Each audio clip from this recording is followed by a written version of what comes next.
এবারের বিপিএল এর সবচেয়ে আলোচিত সমালোচিত দল দুর্বার রাজশাহী। মাঠের চেয়ে মাঠের বাইরে নানা বিতর্কে বারবার উঠে এসেছে ফ্র্যাঞ্চাইজিটির নাম। পারিশ্রমিক বকেয়া ইস্যুতে দলটির বিদেশি ক্রিকেটারদের ম্যাচ বর্জনের মতো ঘটনাও ঘটেছে, কিন্তু সেসব পাশ কাটিয়েই টানা ৩ জয়ে দারুণ ছন্দে রাজশাহী। প্লে অফের দৌড়েও অনেকটাই এগিয়ে গেছে পদ্মাপাড়ের দলটি। গতকাল সিলেটকে হারানোর পর দলটির মালিক শফিকুর রহমান ব্রডকাস্ট চ্যানেলকে দেওয়া এক সাক্ষাৎকারে পারিশ্রমিক জটিলতা সহ অন্যান্য বিষয় নিয়ে কথা বলেছেন।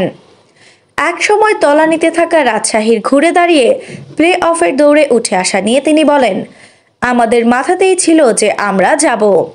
মানুষ অনেক কথা বলেছে, তবে আমরা বদ্ধপরিকর ছিলাম, আমরা দেখিয়ে দেব। বিদেশি খেলোয়াড়দের সঙ্গে একটা ভুল বোঝাবুঝি হয়েছিল, তবে আমাদের ছেলেরা তো আছে। বিপিএল এর শুরুতেই তুমুল আলোচনা সমালোচনার জন্ম দিয়েছিল রাজশাহী।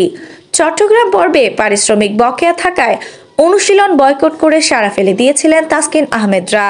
পরে বিসিবি সভাপতি ফারুক আহমেদের হস্তক্ষেপে পরিস্থিতি নিয়ন্ত্রণে এসেছিল।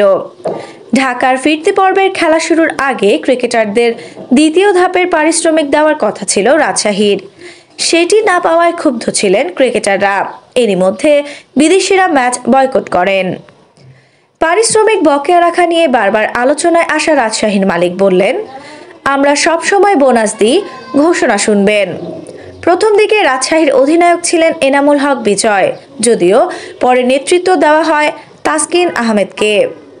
বর্তমান অধিনায়কের প্রশংসা করে শফিকুর বলেন, অধিনায়ক হিসেবে তাসকিন পারফেক্ট। আমরা তো এই পরিকল্পনা করেই করেছিলাম। অর্ধেক করবে এক জায়গায় যাব, আরেকজন অর্ধেক করে শেষ করবে। সবার সঙ্গে কথা বলেই ক্যাপ্টেন্সি পরিবর্তন করেছিলাম, কি করলে ভালো হয় আমরা করেছি এবং সফলও হয়েছি। আফসানা নওরিন, বাংলা স্পোর্টস।